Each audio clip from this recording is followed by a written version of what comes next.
People like that tend to think that they can buy anything, you know. I'm, I, I personally don't think that she's really sincerely into that kind of music. I wouldn't know because I don't know her as a person, so maybe she is, but to me it seemed kind of superficial. It seems like a cash-in kind of thing. We just signed a group called Candlebox from Seattle. That's our newest. For the grunge scene thing? Yeah, kind of. Kind of in the Alice in Chains, sort of Pearl Jam. And an attempt to be kind of hip and get a little bit more credibility. But in a way, I respect Madonna for the things that she has introduced, because she's introduced some subversive things, and it has nothing to do with sex as far as I'm concerned. I'm talking about like the introduction to the Vogue dance, which originated in the gay clubs in the mid-'80s and early '80s. And stuff like that, and she's always been supportive of things like that, which is, I think is really cool.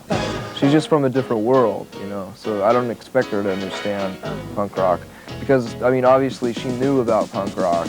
She had to. She, you know, she was hanging out in New York at that time, and she chose to ignore it, so that was her choice. How superficial are consumers and all that? The mass.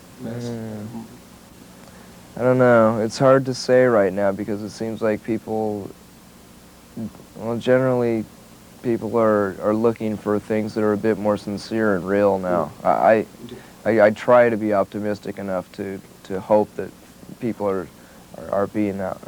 looking towards things like that. Outra investida de Madonna no grunge, mas que não deu muito certo, foi com a banda Hole, da mulher de Kurt Cobain, Courtney Love. Ela também esteve gravando alguma coisa no Rio e Kurt comentou sobre como sua relação com ela interfere no trabalho das duas bandas. Well, we just like to be together all the time. You know, we're best friends. She's my best friend, and so when she's playing music, I like to listen to it and maybe suggest some things, and she does the same thing with me too.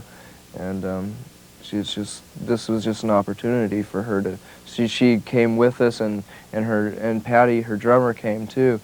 It's just a vacation, and so this was just a spontaneous thing for them to just make a few demos and see what they're going to do with it.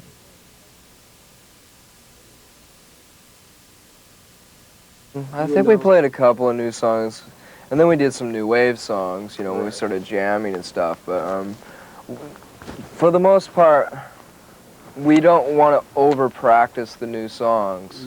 Actually, it's a good idea to play new songs, you know, to see what the vibe is like live, but I guess I don't have an explanation why we didn't play more new songs, really.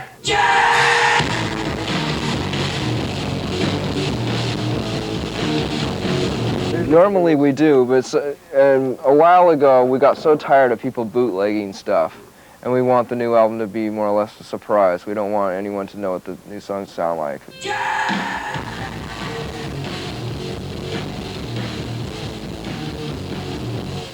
It's flattering to know that we are affecting that many people, but I'm certain that a very good majority of the people had no idea what the fuck we were doing, you know. They had no idea that we were doing new wave covers and trying to have fun and trading off instruments and just trying to have a party atmosphere, because most of them only attend those kind of arena large rock shows and they expect a very clean, professional performance from a band, so, you know, but as far as I'm concerned, I would rather play in a smaller club, because it's just more intimate and fun. I really like it. I can hear the band. I'm closer to my bandmates, and we can look at each other. I don't have to say, hey, Chris, 100 feet away over there, you know.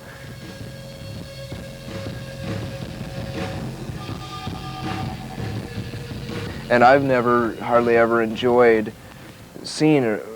watching an arena rock show. I think I've only seen a few of them. I really liked Aerosmith when I saw them about 10 years ago, and that was a really big show. But that's just because I like the band so much, and you know, I was real familiar with the songs and everything. But I would have rather seen them in a club, you know, or a theater of a few thousand people, for sure.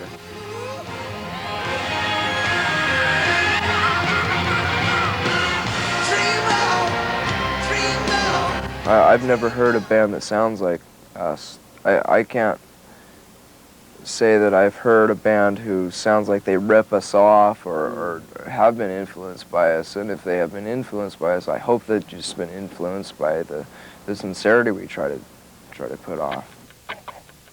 Mas se a humildade de Kurt não reconhece ninguém influenciado pelo Nirvana, ele falou sem problemas de uma banda que o influenciou muito, o Young Marble Giants.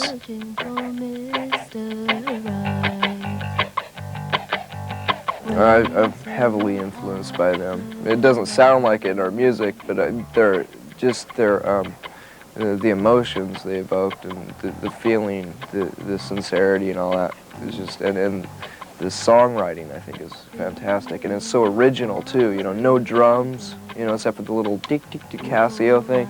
Great, and I just love that stuff.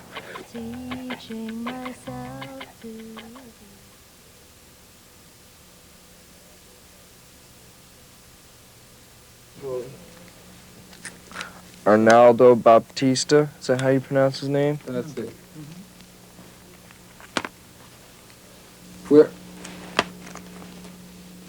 Where did you hear from them? I mean, who told you to try to look for this band? My friend Bill Bartell, who is he has a record label called Gasatanka Records, and he was in White Flag, and he's friends with Red Cross. He's a very nice guy. He has a mustache, and he's a really nice guy. And he sent me a tape of the first two records a few weeks ago, about a month ago, and I really liked it. And he said, if you go to Brazil, you have to say to everybody that this is a great band. And I agree with him. I think this is a very influential and cool band for the time. I think, from what I've read about them, they were very revolutionary. I mean, they made their own effects boxes, you know? They made their own fuzz boxes, and they were also really controversial, too, which was, they had a lot of guts to be doing stuff like that in the military society that was going on then, and I just think that is so cool.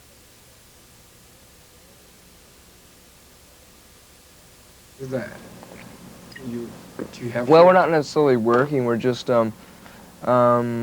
practicing, just trying to make songs because the studio was available, and we just like to jam sometimes, so we decided to do a little bit of pre-production for our next record, see what the new songs would sound like, record it, and maybe add some parts and just make some songs, you know.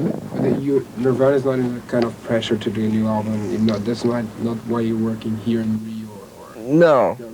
I don't think we're really under pressure. I mean, we have enough songs for the new album, but we would like to have more. We'd like to have more to choose from, definitely. We have about maybe 13 songs, and we begin recording in the second week of February, so that's pretty soon. And we're only allowing ourselves 2 weeks to record. Right. To record and mix, and that's it. That's the album. And if we don't do it in time, we're not going to put out an album.